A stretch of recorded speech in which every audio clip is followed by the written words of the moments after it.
Example 164. Find s squared, which equals to the sum of squares for error divided by n minus 2.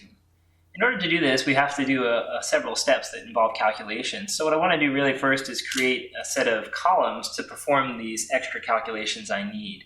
So I'm going to actually just create a little table replica over here.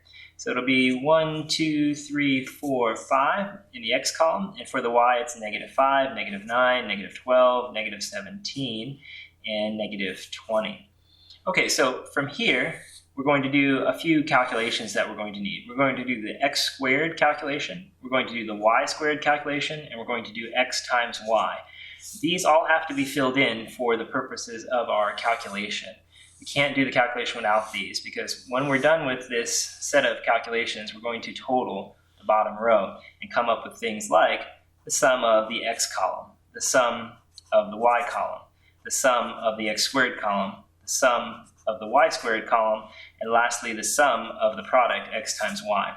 This is what needs to be done here at the bottom in order to fill out the table properly so that we can fill in our formula for s squared.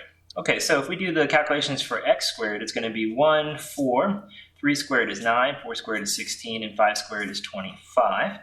Then we'll do y squared. Now, 5 squared is 25. Remember, the negative will multiply by itself and give you a positive. Negative 9 times negative 9 is 81, of course, and then 144. Now, 17 squared is 289, and then 20 squared is 400. Okay, so we have all that. And then finally, we have the product x times y. So we'll do 1 times negative 5, which is negative 5. Then we'll have negative 18. Then we'll have negative 36. Then we'll have 40 plus another 28, so that's 68, negative 68, and then negative 100.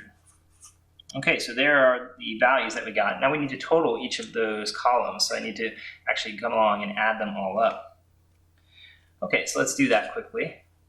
The sum here is pretty easy to do. It's actually going to be 15.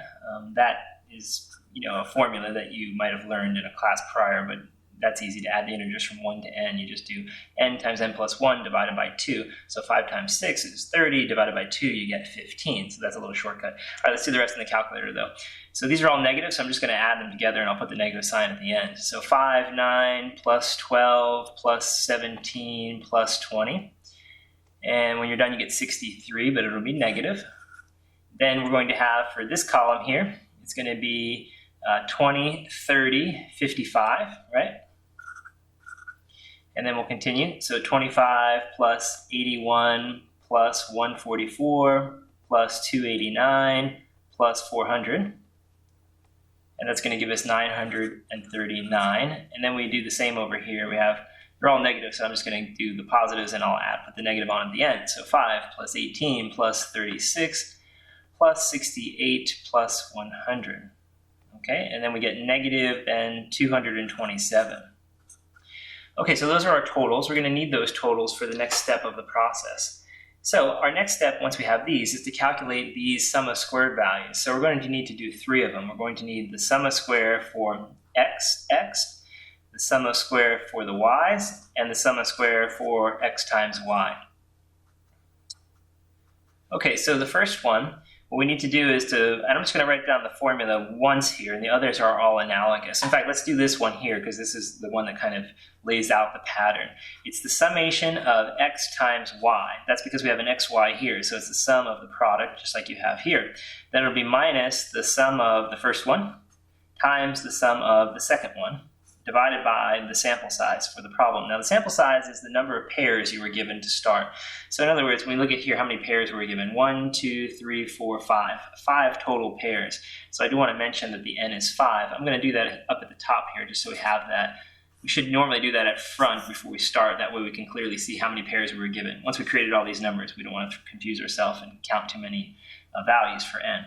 All right, so with this pattern in mind, let's work out this one, and then we'll do all the others with the analogous idea. So the sum of xy is here. That's negative 227, minus the sum of x, which is 15, times the sum of y, which is negative 63, divided by n, and our n is 5, as we just talked about. Okay, let's work that one out in the calculator, see what it gives us. So once we have minus 227 then a negative times a negative is going to make a positive. So we can just put plus here if we want and do 15 times 63 divided by 5. You can also type both negatives in, it would give you the same answer. You're going to get negative 38 in this case. So minus 38. That's the value we get for the sum of the xy term, or the mixed term. Let's continue with the other ones. Now the pattern here would be sum of x squared, right? X times x, because there's two x's here. Sum of x squared will then be 55, right? Then you'll do minus. You'll do, just like here we had xy, we had sum of x, sum of y. Now it would be sum of x times sum of x, which is the same as sum of x squared. Or in other words, you could do 15 times 15, right? Divided by the n, which is 5. And if you do that, let's see what it gives us. Actually, we could do this one in our head. 5 goes into 15 3 times. 3 times 15 is 45. 55 minus 45 will give you positive 10. This number must be positive. The xx term and the yy term, they must always be positive, right? All right, let's do the next one, the ssyy. So again, the pattern is the two things here multiplied. So it'll be the sum of y times y, which is the same as the sum of y squared. So it'll be 939 minus, it'll be the sum of y times the sum of y now. So that'll be minus 63 times minus 63. And all that will be divided by the 5 as before. Okay, so let's squeeze that one in and see. Now look at this one. It has 3 negatives, minus, minus, minus. That's going to overall be a negative then. So we're going to have 939, and minus, minus, minus, we can just summarize as just one minus, and then ignore the minuses after that. 63 times 63 divided by 5, or you could say 63 squared divided by 5. In the end, you get 145.2. 145.2. 145.2. I almost left my 4 out there for a second.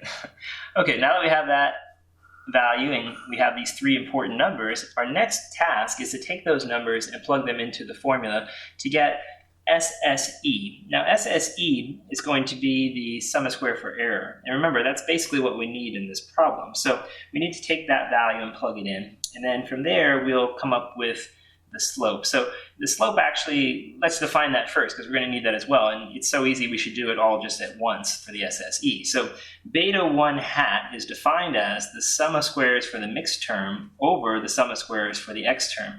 If you remember, I mentioned that this is a slope, right? This is our slope estimator. And remember, in the slope formula you learned in algebra, the x's were at the bottom, right? It was a change in y over the change in x. So try to remember the x term at the bottom. Just remember it's the mixed term on top. All right, so from there, the SSXY was given to us as negative 38. We worked that out. And then we divide by the XX term, which is only 10. And that'll give you negative 3.8, because 10 into any number just moves the decimal place over one place. So we have that beta 1, and now we can go ahead and use the formula for SSE. All right, so the sum of square for the errors is going to essentially be the following formula: SSYY minus the slope estimator, beta 1 hat, times the mixed term. The mixed term is SSXY.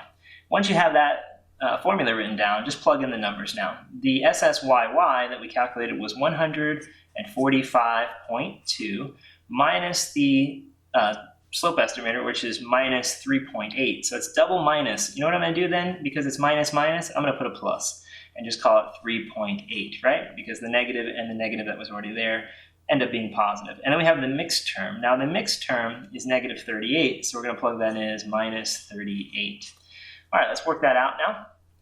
So we'll have 145.2 minus, because positive times negative, 3.8 times 38. And when we're done, we get 0.8. We only get a value of 0.8.